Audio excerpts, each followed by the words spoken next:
भूतिया railway station Bharat के एक सुदूर गांव शंकरपुर के पास एक पुराना रेलवे स्टेशन था। शंकरपुर जंक्शन। यह स्टेशन कभी यात्रियों से भरा रहता था, लेकिन एक भीषण रेल हादसे के बाद यह वीरान हो गया। धीरे धीरे स्टेशन पर ट्रेनें आनी बंद हो गईं और यह जगह भूतिया मानी जाने लगी। गांव के लोग रात के समय वहां जाने से डरते थे, क्योंकि उन्होंने अजीब घटनाएं होते देखी थीं। रेल हादसे का रहस्य कई साल पहले 13 जुलाई की एक अंधेरी रात को तेज बारिश हो रही थी।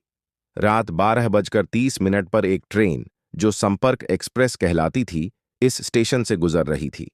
अचानक ट्रेन की ब्रेक फेल हो गई और वह पटरी से उतरकर प्लेटफॉर्म से टकरा गई। यह हादसा इतना भयानक था कि ट्रेन के कई डिब्बे पलट गए और उनमें आग लग गई। दर्जनों यात्रियों की मौके पर ही मौत हो गई और कई लोगों की लाशें इतनी बुरी तरह जल गईं कि उनकी पहचान तक नहीं हो सकी। उस हादसे के बाद से ही इस स्टेशन को शापित माना जाने लगा। लोगों का कहना था कि रात के समय प्लेटफॉर्म पर किसी के चलने की आहट सुनाई देती है, जबकि वहां कोई नहीं होता। कुछ यात्रियों ने दावा किया कि उन्होंने एक महिला को सफेद साड़ी में घूमते देखा, जिसकी आंखें जलती लाल थीं। साहसी गार्ड रामलाल की भयावह रात। गांव में रहने वाला रामलाल इस स्टेशन का गार्ड था। वह भूत प्रेत की बातों पर विश्वास नहीं करता था। उसने निश्चय किया कि वह एक रात स्टेशन पर अकेले रुककर सच का पता लगाएगा। उस रात वह लालटेन लेकर स्टेशन पर बैठा रहा। घड़ी ने जैसे ही 12:30 पर ठंडी हवा चलने लगी। अचानक उसने देखा कि स्टेशन के सिग्नल अपने आप हरे हो गए, जबकि कोई ट्रेन आने वाली नहीं थी। अगले ही पल दूर से एक ट्रेन की सीटी की आवाज आई। रामलाल ने ध्यान से देखा। पटरी पर एक ट्रेन धीरे धीरे आ रही थी, लेकिन यह कोई आम ट्रेन नहीं थी। उसकी बोगियां टूटी हुई थीं, खिड़कियों पर दरारें थीं और पहियों से चिंगारियां निकल रही थीं। जब वह ट्रेन प्लेटफॉर्म पर रुकी तो उसके दरवाजे अपने आप खुल गए। अंदर अंधेरा था, लेकिन रामलाल को ऐसा लगा जैसे कोई उसे अंदर बुला रहा हो।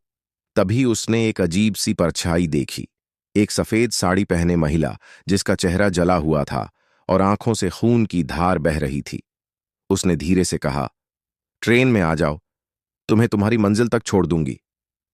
रामलाल का दिल जोर से धड़कने लगा। वह पीछे हटने लगा, लेकिन उसके पैर जैसे जमीन से चिपक गए थे। अचानक ट्रेन से कई कंकाल जैसे हाथ बाहर निकले और उसे पकड़ने लगे। रामलाल ने पूरी ताकत लगाकर खुद को छुड़ाया और प्लेटफॉर्म से कूदकर भाग निकला। सुबह जब गांव के लोगों को यह पता चला तो वे स्टेशन पर गए, लेकिन वहां कोई ट्रेन नहीं थी।